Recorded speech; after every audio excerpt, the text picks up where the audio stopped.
Hi friends, Saregamapa little champion season 5ல் இன்னைக்கு சென்னையில் இருக்க 13 வயசு ஆகிற அஸ்வினை பற்றி தான் இந்த வீடியோவில் சின்னதாக பார்க்க போகிறோம். செம்ம டேலண்டான ஒரு பர்ஃபார்மர், ஒண்டர்ஃபுல்லான வாய்ஸில் ஃபென்டாஸ்டிக்கான ஒரு பர்ஃபார்மன்ஸை கொடுத்து சரிகமப்பா லிட்டில் சாம்பியனில் அசத்திட்டு இருக்காரு. அந்த வகையில் கடந்த வாரங்களில் அஸ்வின் ஒரு சூப்பரான பாட்டை பாடியிருக்காரு. காதல் வந்துருச்சு ஆசையில் ஓடி வந்தேன் அப்படிங்கிற சாங்ஸை செம்ம அட்டகாசமாக ஜட்ஜஸையே மிரள வைக்கிற மாதிரியான பர்ஃபார்மன்ஸை கொடுத்து பாடியிருக்காரு. அரங்கத்தில் இருந்த எல்லாருமே மெய்சிலிருந்து போய் கேட்டாங்க. செம்மையாக பாட்டை என்ஜாய் பண்ணாங்க அப்படின்னு சொல்லலாம்.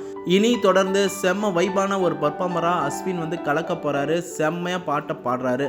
ஜட்ஜஸ் எல்லாரும் ஸ்டேஜுக்கு போய் அஸ்வினை இது ராக்கிங் ஒண்டர்ஃபுல்லான பர்ஃபார்மன்ஸ் அப்படின்னு பாராட்டி உற்சாகப்படுத்தியிருந்தாங்க. அதே நேரம் ஸ்வேதா மோகன் மேம் தான் அவங்களோட டீமுக்கு, ஸ்மார்ட் கேங்ஸ்டர் டீமுக்கு வெல்கம் பண்ணி சேர்த்துக்கிட்டாங்க. அஸ்வின் வாய்ஸ் ரொம்ப நல்லா இருந்துச்சு. அஸ்வினுடைய பாட்டு, அந்த ஆக்டிவிட்டி எல்லாமே ரொம்ப சூப்பராக இருந்துச்சு. சென்னையில் இருக்க நீங்கள் அஸ்வினை பார்த்துருக்கீங்களா? சென்னையில் இருக்க எல்லாரும் அஸ்வினுக்கு சப்போர்ட் பண்ணி என்கரேஜ் பண்ணிகிட்டே இருங்க. தொடர்ந்து அஸ்வினோட அடுத்தடுத்த ஃபயர்ஃபுல்லான பர்ஃபார்மன்ஸ் எப்படி இருக்க போகுது அப்படிங்கிறதெல்லாம் வெயிட் பண்ணி பார்க்கலாம். மேலும் நம்ம சேனலையும் தொடர்ந்து சப்போர்ட் பண்ணுங்கள், சப்ஸ்கிரைப் பண்ணுங்கள், அண்ட் பெல் ஐக்கனையும் கிளிக் பண்ணிக்கோங்க.